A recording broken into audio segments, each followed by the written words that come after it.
بسم الله الرحمن الرحیم. ممنونم از آقای طاهری و ممنونم از شما که در این جمع حضور پیدا کردید. من خوشحال هستم که امشب در خدمت خانم صدیقه الفاروقی هستم. همینطور تشکر میکنم از جناب آقای مرادی که زحمت ترجمه و انتقال این صحبت‌ها رو میکشند.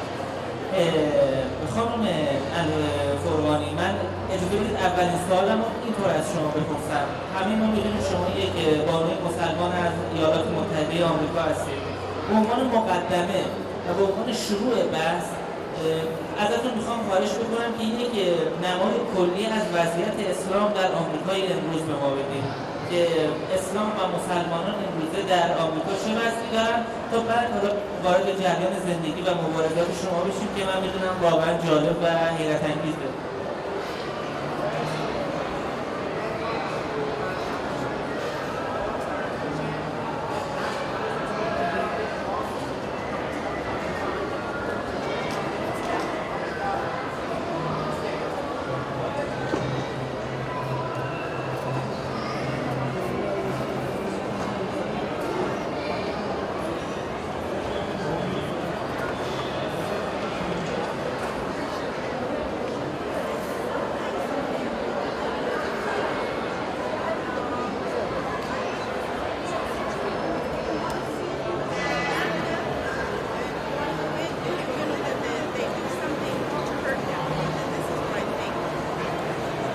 ایشون گفتن که اولا من سلام عرض میکنم خدمت تمامی حضار محترم. من تقریبا ناگهانی اینجا آمدم، اگه رکن از زبان چیزی بود شما به بزرگی خودتون عفو بفرمایید و دعای خیر بفرمایید که بتونیم یه قدم کوچکی در راه اهداف قرآن برداریم.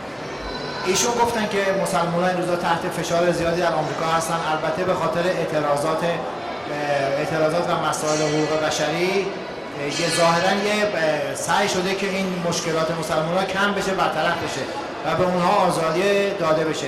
اما من خودم استنباطم اینه که این یک آزادی تقلبی است، آزادی واقعی نیست و اینا اون افکار ضد اسلامی و برنامه‌هایی رو که دارن ترویج و تبلیغ میکنن.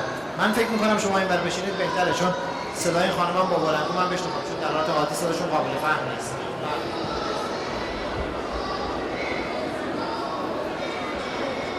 خب خانم الفروانی، 11 سپتامبر تو این مسئله مؤثر بوده برای اینکه این اتفاقات برای مسلمان‌ها بیفته؟ یعنی میشه بعد از سپتامبر این فشارها بیشتر شده؟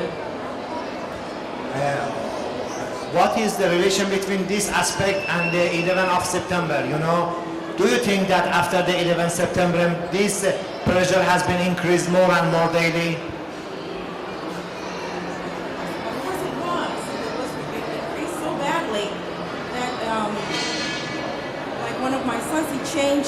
He was forced to change his line of work because he was in communications and they falsely accused him of being involved with this. Well, this is just one instance, but there's so many instances of there was one Muslim woman who was beaten very severely because of her hijab, and also another one was killed.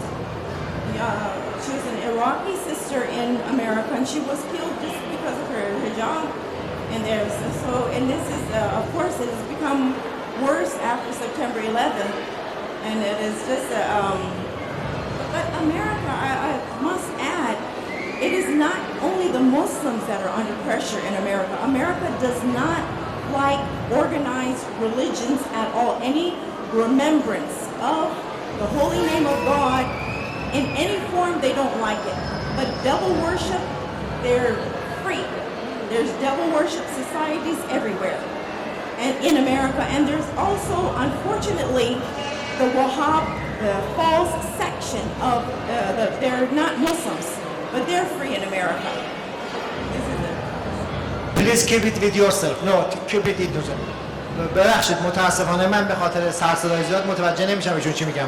مجبوریم من و این برادرم از یه بلندگو استفاده کنیم، این بلندگو دست این خانم باشه. من باید دوباره جوابشون رو بخونم، چون ماشاءالله اینقدر سرصدا زیاد بود من تقریبا هیچی متوجه نشدم.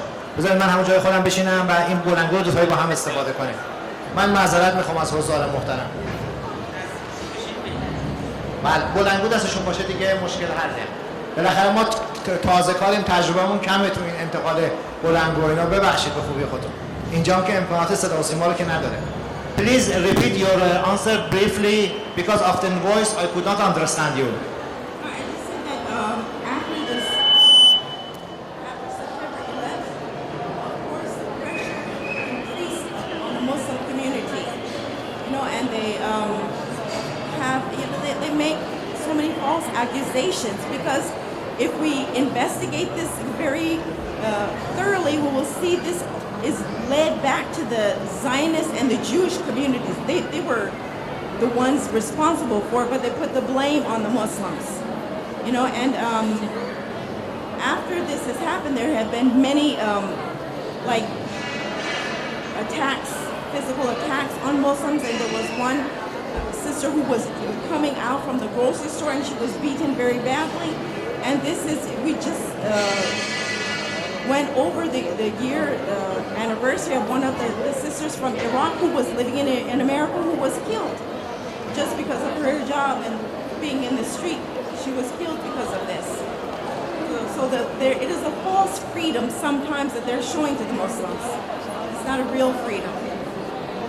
بله ایشون گفتن که بله افزایش پیدا کرده، البته از زمان قدیم اون مثل لابی صهیونیستی و گروه‌های فشار یهود که در اونجا بودن همیشه سعی می‌کردن که یک چهره منفی و خصمانه از مسلمانان و جهان اسلام رو از طریق رسانه‌ها که عمدتاً در اختیار گروه صهیونیستی هست به مردم جهان القا کنن و خیلی از آمریکایی‌ها معتقدن اصلا 11 سپتامبر هم کار خود اونا بوده.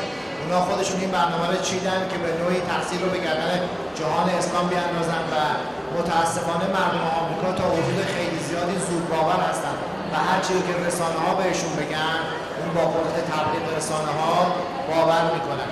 رسانه‌ها یک تصویر مخوف از اسلام و مسلمان‌ها ارائه میدن و اینا رو تروریست و مهاجم و همین الفاظ منطقی که خودتون میدونید اونا رو ارائه میدن که متاسفانه در ذهن غالب آمریکایی‌ها هم جای گرفته.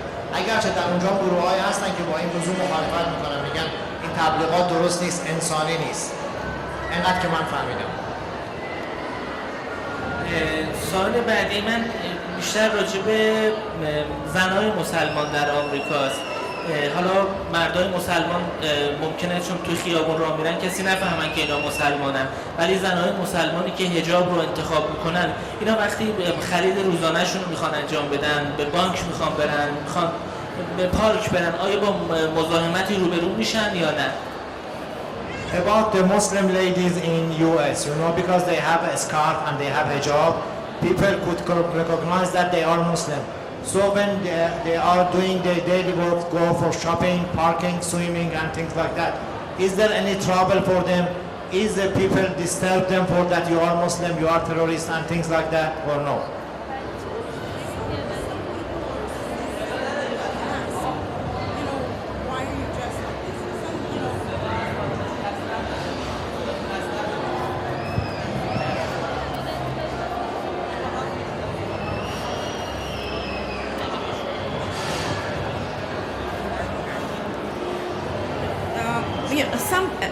Do you have my voice now? Okay, yes. Well, some people, out of curiosity, will sincerely ask, why are you dressed like this? And they don't have any ill feeling, but others will really harass us. Like my sister and I went to buy, what do you call this? One of these camping cars, you know, a truck for camping. And the salesman kept telling us, okay, wait, we'll come back in just a minute. And the minute turned into an hour, and it just kept putting us off. You know, and it's not just me. Other women have been harassed in different ways because of their hijab in America. Like I say, some places they don't bother at all, but other places they really do. I can think about the first time that I really perfected my hijab. And I was working at a hospital, and it was during the month of Ramadan.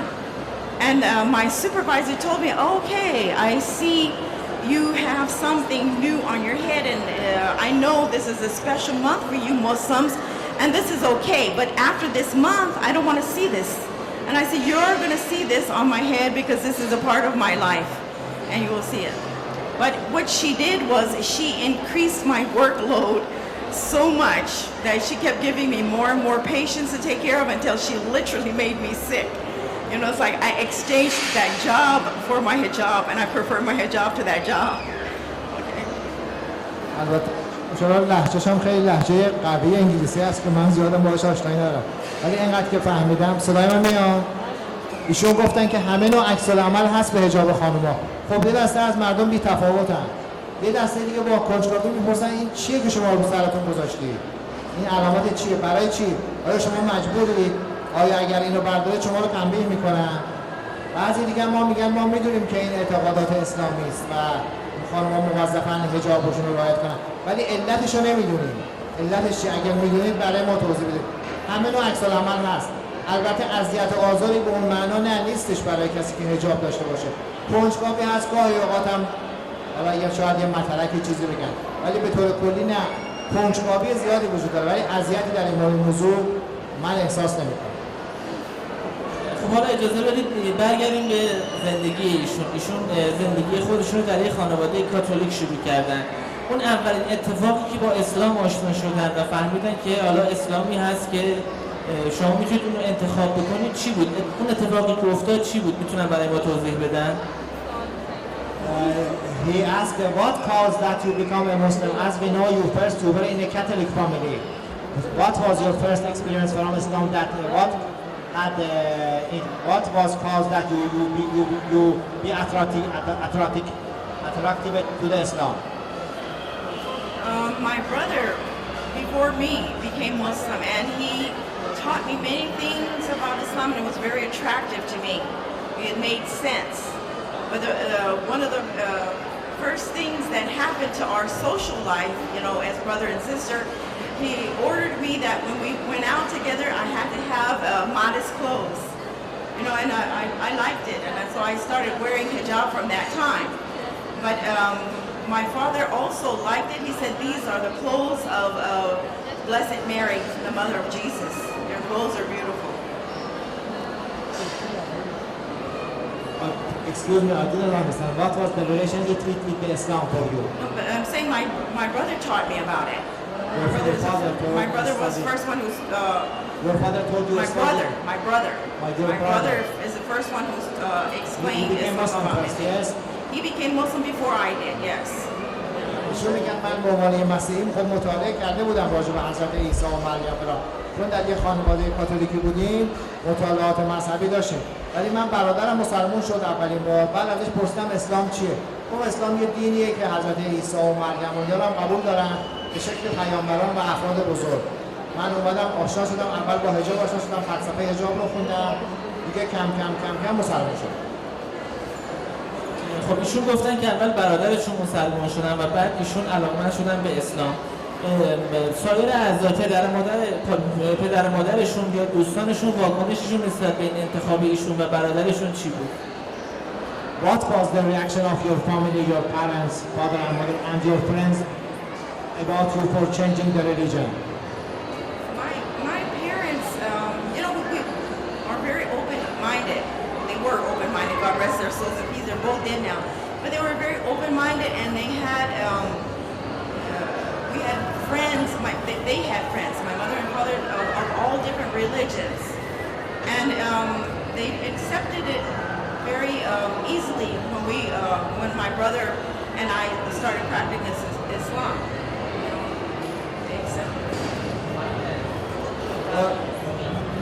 راجب پدر مادرشون گفتن اینا آدمای خیلی آزاد فکری هستن و گفتن که هر کس خودش باید سرنوشت و چیزاشو انتخاب کنه. گفتن در بین دوستان منم اونقدر تعجب و شگفتی به بار نیاورد، چون دوستان من از همه ادیان بودن و من تقریبا در یه محیط نسبتاً بازی بزرگ و فعال شدم.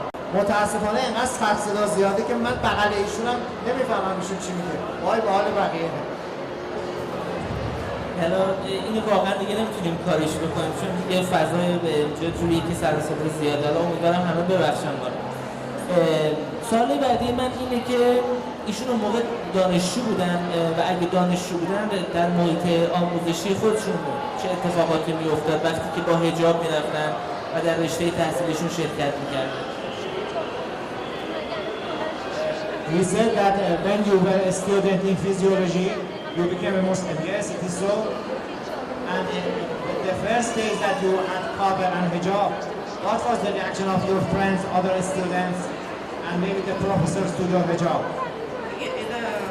The other students and my professors had no problem with my hijab, but if you know anything about the educational system in America, when you are in the higher education, when you finish one term, after you finish one term, before you can sign up for the next term, you have to take your report from the last term and show it to a counselor, and that counselor says yes, you can go further, or no, you have to repeat this.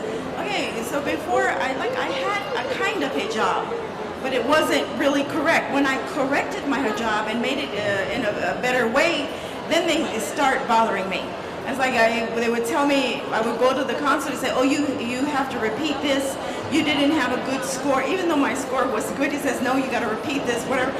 And your bachelor's degree has increased from 4 years to 5 years. I said, okay, 4 years, 5 years is no problem. I'll take one more year. But every time that I was going to, they said, oh no, yours is going to be 5.5 years until you get your bachelor's degree. It's like every time I went in for the new term, I saw there was adding 6 more months, or another year until I would receive my grade. You went because of your picture on the document that it had hijab? Because I was coming in front of the counselor with hijab. You know, and as I said, the professors, they even said, your clothes are good. Your clothes are good, especially we were working with sick people. He said, your hair is covered, it's good for sanitation. But in these, the counselors are the ones who decide. They were the ones that were giving me the problems. ایشون گفتن که البته اساتید و دانشجویان همکلاسی من مشکلی با این مسئله نداشتن، ولی من باید این دوره رو تو 4 سال تموم می‌کردم. وقتی که یک دوره با حجاب شدم، البته اگه من درست فهمیده باشم حرف ایشون رو، گفتم به یه عللی اون مشاور اون درس مخالفت کرد با حضور من. گفت نه نمیشه شما با این وضع برید سر کلاس. باید صبر کنید این ترم تموم بشه، از ترم بعدی با حجاب بیاد. منم گفتم مشکلی نیست. آخرش اینه که من این 4 سال رو تو 4 سال 6 ماه یا تو 5 سال تموم می‌کنم. صبر کردم و از ترم بعدی دیگه با حجاب رفتم سر کلاس، منو پذیرفتن. اون ظاهرا اونجا اینطوری مثل ترم مثل ایران، هر ترم که تموم میشه مسئول اون ترم باید تایید میکنه که این بره ترم بعدی. اون در اون ترمی که ایشون وقتش با حجاب شده بودن، من البته علتش رو نفهمیدم چه توضیحی داد، ولی گفت آخر ترم مسئول ترم تایید نکرد، گفت شما این ترم پاس نکردید، من قبول ندارم. من اون ترم رو دوباره خوندم و با حجاب رفتم و دیگه این دفعه مدرکمو گرفتم. سوال بعدی من اینه که ایشون از همون ابتدا سنی شدن یا اینکه با شیعه آشنا شدن و مذهب شیعه رو انتخاب کردن؟ Did you become a Sunni sister first or from the Shia sisters you were from the first? Well, you know, as I said, my brother is the one who introduced me to Islam, and he didn't say anything about Sunni or Shia. He just said Islam. But later, as I said, when I was in the college and university, I became involved with the Anjuman Islami in America, and so I was in the meetings with they were men and women in the meetings, and some meetings were separate that were just for the sisters. And then I learned about Shiism. I learned about Imam Ali alayhi salam and why he should have been the first vicegerent, the first Khalif after Prophet Muhammad sallallahu alaihi wa alayhi. And I thought immediately this is the correct way. And so then as official, I can say that I was Shia. But ایشون گفتن که من در اول با اسلام به عنوان یک حقیقت کلی مدرن و جدید برخورد کردم. وقتی که ما مسلمان میشیم ما تفاوت بین شیعه و سنی رو نمیدونیم، ولی من چون از طریق انجمن اسلامی اونجا کشور آمریکا با معجزه آشنا شدم، یه خورده که در مطالعاتم غور کردن گفتن که در اسلام چند شاخه هست، شیعه، اهل سنت و چند شاخه های دیگه، و من احساس کردم که حرف شیعه به نظر من منطقی تر میاد، با عقل جورتر میاد و قابل قبولتر. اینکه گفتم من شیعه رو انتخاب میکنم. بعد از اینکه شیعه شدن فعالیت و مبارزاتی که در این راه کردند چجوری بود؟ یعنی شروع کردن به تبلیغ شیعه و اینکه اگه این کار رو انجام دادن چه برخوردایی با ایشون شد؟ After you became a Shia, did you propagate it for the Shia idea or no? And if you did the propagation, what caused for you? Do you have any problem for this, any difficulty, or you feel at home when you are propagating Shia? No, I feel at home with it, but because of the unity, you know, like there was one particular mosque and they were very open with the Shia. Like they would let the Shia, they would let us use it for the ceremonies for Imam Hussein alayhi salam and things. And so I was involved with those women. So this was mixed. It was mixed Sunni and Shia. And many of them, they didn't know that I was Shia. You know, many of the Sunni sisters, they didn't know that I was Shia. When, you know, and then some of them, when they found out that I was Shia, then they cut their relation with me. Other ones, the Sunni sisters didn't. You know, but this didn't bother me. When they cut the relation with me, I said this is better, that I should be more in contact with the more Shia sisters and those Sunni sisters who are open-minded and accept our beliefs. میگه بعد از اینکه من شیعه شدم بعضی از خواهران گروه اهل سنت که با من دوست بودن تماسشون رو با من قطع کردن، بعضی دیگه‌شون کم کردن. اصلا خیلی‌هاشون نمیدونن که شیعه یعنی چی، فقط اسمم بهشون گفتن که این یه چیز مثلا منفیه. ولی با بعضیشون هم من تماس دارم، ولی بهشون گفتم من همه شما رو دوست دارم، من دوستی با شما تغییری نکرده، هر وقت شما به طرف من بیاید من آماده هستم با شما ارتباط برقرار کنم. چون به نظر من میاد که عقاید اهل شیعه منطقی تره، من شیعه رو پذیرفتم و همونطور که شما میدونید تمام اهل شیعه و سنی همه با هم برادر خواهرن و بین اینا یک اختلاف به اون معنا جدی وجود نداره. یک اختلاف سر خلافت یا نوع تصمیم گیری. دشمن مشترک همه اونا امپریالیسم و صهیونیسم و این استعمار جهانیه. من آخرین سوالم رو اینطور میپرسم، بعد دوست دارم میکروفون رو واگذار کنم به دوستانی که اینجا هستن تا اگه سوالی دارن بپرسن. وضعیتشون در حال حاضر چطوره؟ یعنی الان در حال انجام چه کاری هستن؟ تحقیق میکنن؟ کار تخصصی خودشون رو انجام میدن؟ چه کار میکنن امروزه؟ What are you doing these days? Are you researching? Are you working? What is your job and what is your responsibility now these days?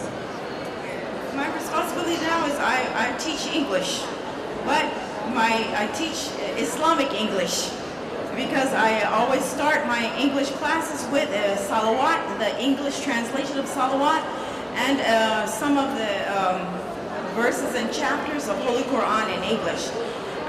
Some of the people that I have taught, they preferred to have all their lessons just from English, Holy Quran, and Mafatihah. And others, you know, because I force them, they have to start with Salawat and some Quran. After that, they will use other books.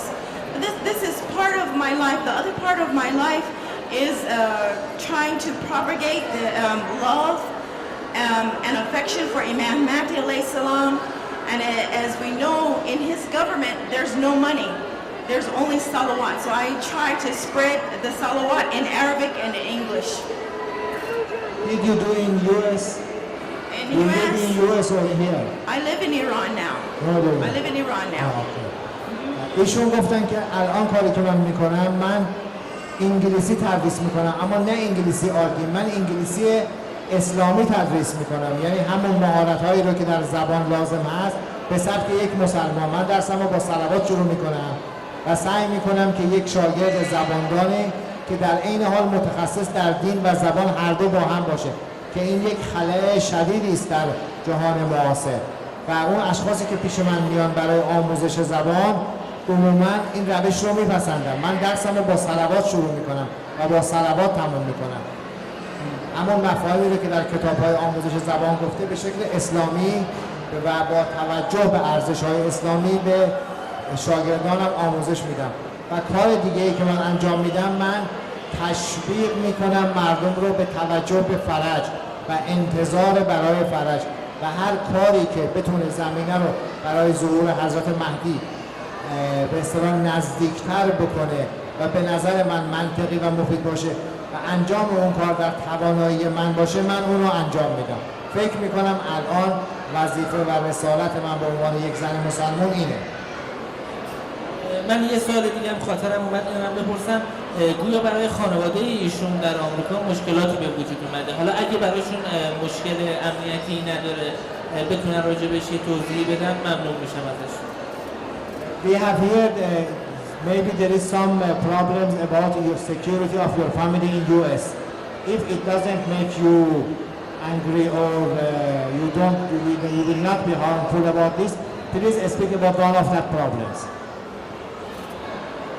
It is, it's a very sensitive situation for my family right now because of, you know, as we said before, that one of my sons was killed in America and another one is in jail right now. Some of my cousins have been killed. And so this is why I don't want to talk about specifics. You know, like I have bought my kafan and it was stolen once in America and the other time it was stolen in Tehran. So I have to be martyred, but I can't give this fate to my family. So I don't want to say any more specifics about them. You know? ایشون گفتن که این مسئله واقعا ناراحت کننده است. من دوست نداشتم راجع بهش صحبت کنم. ولی یکی از پسران من در آمریکا کشته شده، یکی دیگه‌اش در زندان. پسرعموها و دخترعموهای منو بسیار اذیت کردن و من میدونم همش به خاطر فعالیت و کارهایی است که من در ایران کردم و یعنی در این مبارزه با صهیونیسم منظورشون بود و امپریالیسم. اینا چون میدونن که من مشغول این کارها هستم به نوعی رد ما رو میگیرن. اونجا فامیل و اقوام منو تحت فشار گذاشتن. من دوست نداشتم از این موضوع صحبت کنم چون هم مسئله خانوادگی است، همین که نمیخواستم مثلا منتی بر مثلا داشته باشم که همچین چیزی منظورشون بود. بهتره دیگه از این موضوع بگذرم. خب ممنونم ازتون که راجع به مسئله توضیح دادید. من در این قسمت میخوام اگر کسی سوالی داره از ایشون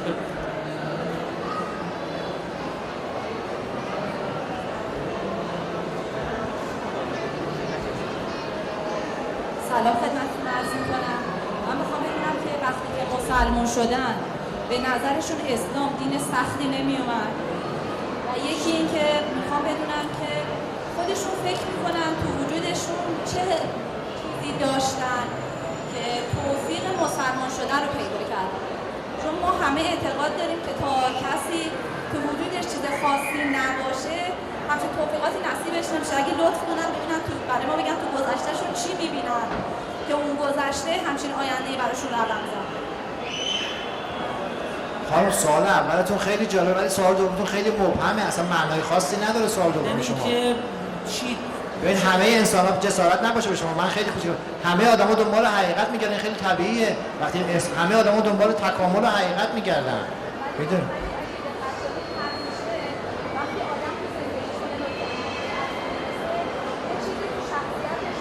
باشه آقا من ازش میپرسم ولی سوال مشکلیه. She asked first appreciate from your attention and your speaking here and she asked did you find Islam a difficult religion for performing, and the second question what do you think has been in your life that you succeeded to become a Muslim, because we believe that finding the truth needs some virtuality, you know, some valuement. What was in your life you think? I'd like to say as any course of education that you pursue, there's some difficulty. But in the end, you get the benefit. So of course I ran into some difficulties when I first began to practice Islam, but it was like I was passing the examinations, you know, to become accepted by Allah, and I like it. It was like it was good for me. And the other question. The other question is that what do you think was in your life? You are searching for the truth or things like that you become succeed to become a Muslim. You believe that when a person finds the truth, what has some kind of ability to be? What was this ability in your life? Yeah, you know, because I found discrepancies in the Catholic religion, and this is why I began searching. And I didn't just immediately come out of the Catholic Church into the Islam. Of course, my brother had become Muslim, but when he taught me the things, I believed them, but I went to research in other churches, and I studied with them, and I studied some with some Jews and some Buddhists, and Zarathustra, but I didn't find the tranquility and the completeness in those religions like I found in Islam. This is why I chose it. همونطور که گفتم حدس من درست بود، چون مطلب دوم برایشون مشکل بود گرفتنش. راجب سوال اول گفتن که خب طبیعیه، مثل که شما میخوای یه امتحان رو بگذرونید، خب در این درس خوندن سخته دیگه، یا میخواید بالای یه کوه برید باید نفس بزنید، تقلا کنید، اما اون اشتیاق رسیدن به قله اون سختی‌ها رو تحمل میکنه. اسلام هم همینطوری بود برای من، اولی سخت بود، دستوراتش نامانوس بود، اما من چون شوق دونستن و پیدا کردن حقیقت رو داشتم، اینو مثل ناراحتی شب امتحان که مردا خانم‌ها رو میگیریم مثلا 20 میگیریم پشت سر گذاشتم و خیلی هم به این موضوع راضی و مغرورم. راجع به سوال دومتونم که اگه ایشون درست فهمیده باشن، گفتن که همین که من گفتن در همه آدما میل به حقیقت یافتن هست، همه آدما دلشون میخواد بیشتر و بهتر بفهمن، همه آدما دنبال بهترین ها میگردن. در کلیسای کاتولیک که ما بودیم به ما حرفای خیلی خوبی میزدن، واقعا مفاهیم خیلی عالی راجع به حضرت مسیح و مریم به ما یاد میدادن، اما من احساس میکردم اینجا یه چیزی کمه، احساس میکردم که این اونطور که باید اون آتش یادگیری منو چیز نمیکنه، ارضا نمیکنه. اینکه تصمیم گرفتم برم مسابقه کردم، اول رفتم یهودیت خیلی مطالعه کردم، بعد یه نفر گفت برو زرتشت رو مطالعه کن، از اون طرف با ایران آشنا شدم و در آخر که دیگه شدم احساس کردم راهمو پیدا کردم.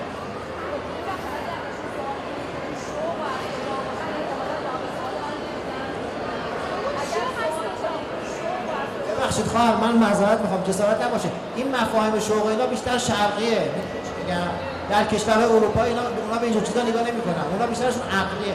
میبینید هنراشون چقدر سرده، تو نقاشی، موسیقی، اینا هنر غربی کلا سرده. غربی‌ها چیزی از اشراق الهام نمیدونن، محیط اونا تجربی و خوش. جسارتا من چون خودم زبان خوندم اینو بارها در مقایسه دو تا ملت به هم رسیدم.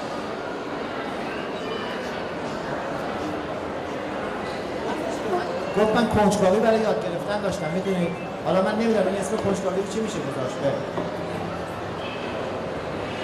ایشون نمیتونه راجع به اون صحبت کنه، حتی برای شرقی، برای مثل عرفان که برای ما آشناست، ما نمیتونه راجع به صحبت کنه. اینا که خیلی از دورن، نمیدونم، من مطمئنم نمیدونم، 99% نمیدونم.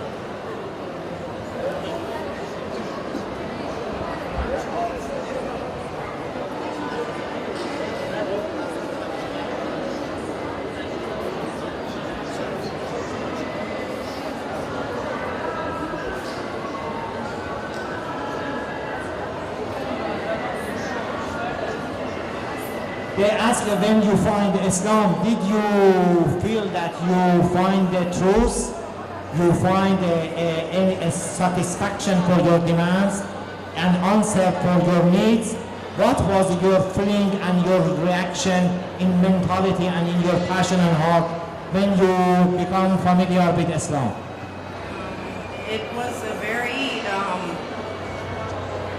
complete, peaceful feeling when I finally, because I had read many books about the other religions, and I started with the Holy Quran, the reading of about Islam, and I started from the beginning until when I reached to the chapter of Maryam, peace be upon her. This was the turning point for me. Because unfortunately in America there's a false rumor that goes around. It says that Muslims disrespect Jesus and his mother. And when I read this in the beautiful, respectful way, how they were talked about, and particularly how Isa alayhi salam spoke about his mother, that was the turning point. Where I said, okay, so this is we already have the love of Jesus and Mary in my heart, and I said, okay, this book confirms that. They are good people, and so I just went further. That was it. ایشون گفتن در آمریکا تبلیغات فراوان توسط صهیونیست‌ها مخصوصا انجام میشه که مسلمان‌ها به حضرت عیسی و مریم توهین میکنن و اونا رو اونطور که باید احترام نمیذارن، علیهشون هم تبلیغ میکنن. خب من وقتی مسلمان شدم این برام یعنی زنده ترین نکته تو ذهنم بود. وقتی که سوره مریم رو میخوندم و اون همه مثلا احترامی که حضرت عیسی راجع به مادرش و خودش قرآن صحبت میکنه و میگه چه مقام شامخی به اینا میده، من اونجا خیلی احساس آرامش کردم. یه دفعه مثل آدمی که احساس کنیم مثل تیری که به هدف برده، یا آدمی که به اون ایستگاهی که میخواسته رسیده، یه همچین مفهومی. ایشون به زبان فلسفی گفتم، به زبان فلسفی غربی میگه.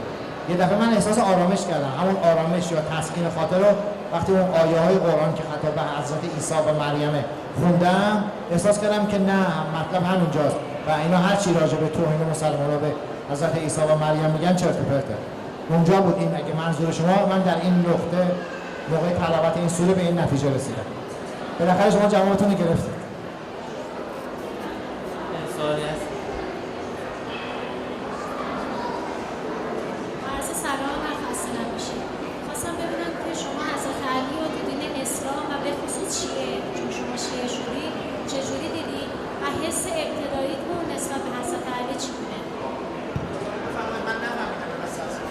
میخوام بدونم که تو دین اسلام حضرت علی رو چجوری شناختن، بعد اون حس ابتداییشون نسبت به حضرت علی چجوری بوده؟ باز همون سوال میشه. جناب آقای مرادی تفسیر هم میفرمایند، ولی شما محبت کنید اگه این سوال حالا مطرح شده، حالا جدا از تفاصیلی که هر کدام از ما ممکنه داشته باشه. He says گفتن He says that she says that when you become familiar with Islam and Shia, what did you think about the Amir al-Mu'minin Hazrat Ali alayhi salam, and how did you find him? Well, when I learned about the position of Ali, peace be upon him, that he was the purest one of the companions of the Prophet. He had never drank wine or alcoholic things. He had never worshipped any idols. And also that it was the choice of Allah that he be the vice chair. And this, in our slogans that we say in the demonstration, this is one of them. Ali and Waliullah, Ali is a choice of Allah. It was not Muhammad's choice. It was not anybody else's choice. It was Allah subhanahu wa ta'ala that wanted Ali to succeed Muhammad. So it is very very simple and very easy for me to accept this. And of course I have his love in my heart. And I hope that I die with his love in my heart and be accepted by Allah because of this. خب منم بعد از اینکه مسلمان و شیعه شدم و زندگی حضرت علی رو مطالعه کردم، دیدم ایشون هیچ وقت بتپرستی نکردن. تمام عمرش رو در منزل پیامبر بودن. عملاً مثل یک پسر یا برادر با پیامبر زندگی کردن و به این نتیجه رسیدم که واقعاً انتخاب امیرالمومنین هم انتخاب خداست. همینطور که در این دعا یا تفسیر ما میگیم علی ولی الله، یعنی به ولایت علی از طرف خداست. من در قلبم برای اون احترام و محبت زیادی احساس کردم، مثل همه شیعیان یا بهتر بگم مثل همه مسلمانان.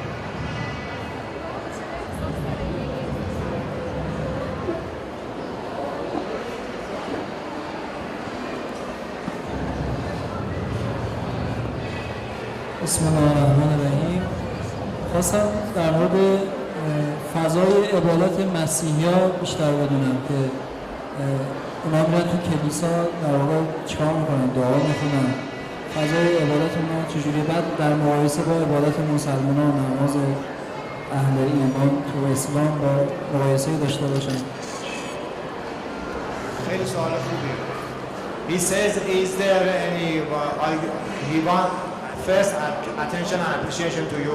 Then he asked, what is the difference between prayers between Muslim and Christian in church and the mosque? What is the similarity or differences between them? Something that's very intriguing. Well, there is a prayer that Jesus, peace be upon him, taught to his disciples. It's called the Lord's Prayer or the Our Father. It's in the Bible. It is so similar to the Fatiha. The meaning of that prayer and the meaning of the Fatiha, they're so similar. And it's because we only have one God. It's all the prophets came with the same message. It just came at different times in different levels of the human understanding. But the Christians, well, Muslims, we can pray in a group, but we don't have to. We can perform our prayers individually, and it is still accepted by God. But the Christians, they have to go to church. That is a responsibility that they must do it. And this is something that I felt very good that because if I wanted to, I could go to the mosque. If I didn't want to, I could stay at home and still get the same blessings, you know, from God. This makes me feel good about this.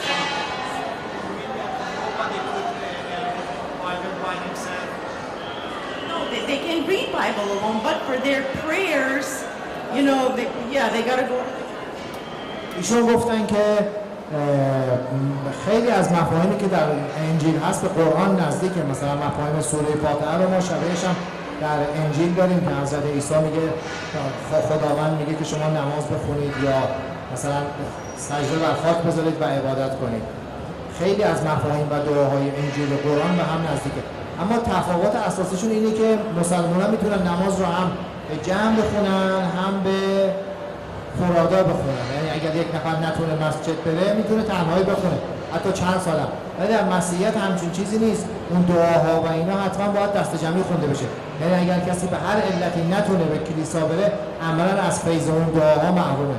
ولی این نکته خیلی جالبیه که مسلمان میتونه سالها حتی در خونش مراسم عبادی رو به جا بیاره بدون اینکه جای دیگه بره. من این نکته اسلام رو خیلی میپسندم. ایشون گفتن. شما میپسندید؟ خب الحمدلله. سوال دیگه اگه خب ظاهرا سوالی نیست با توجه به وقت و این فضایی هم که هست. من از شما تشکر میکنم که در این جلسه ما حضور داشتین. از جناب آقای مرادی هم تشکر میکنم که قبول زحمت کردن، با اینکه در مشکل بود ایشون لطف کردن و قبول کردن که در این جلسه شرکت کنن. از شما واقعا متشکرم. این سر و صدا رو واقعا تحمل کردید، این صدای بد میکروفون رو هم تحمل کردید. ممنونم از همه شما و امیدوارم که در جلسات دیگه در شب‌های دیگه هم با ما باشید. ممنونم از همه شما.